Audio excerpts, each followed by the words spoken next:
একজন ছেলে প্রবাসে থাকে। রাতের বেলা প্রচুর জ্বর উঠেছে। বন্ধুরা বলল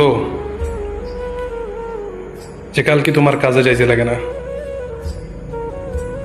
সকালবেলা ছেলেটা চিন্তা করলো যে আমি যদি কাজে না যাই কখন জানি আমার বাড়ির প্রয়োজন হয়ে যায়। এই কথা ভেবে বেমান নিয়ে জ্বর নিয়ে কাজে চলে গেল। কিছু খাইনি, দেরি হয়ে যাবে কারণে।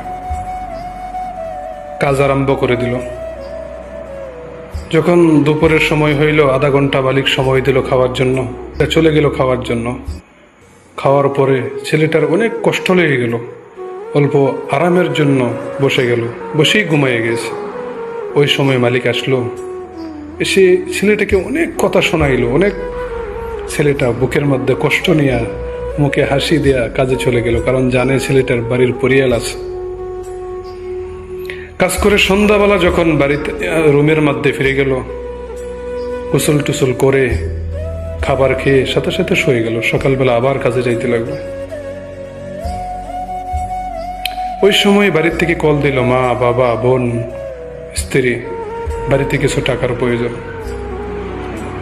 যেই টাকাটা কলিজায় আঘাত পেয়ে কষ্ট পেয়ে কামাই করে নিয়ে আসছিল, ওই টাকাটা হাসি মুখে হাসতে হাসতে পাঠাইয়া দিয়েছে বাড়িতে। আর বলল, মা চিন্তা করো না, বাবা চিন্তা করো না, যখন যেটার প্রয়োজন হয় আমাকে বলবা। ও বাবা, মা, তোমরা কি তোমাদের ছেলেকে এটা বলতে পারো না বাবা?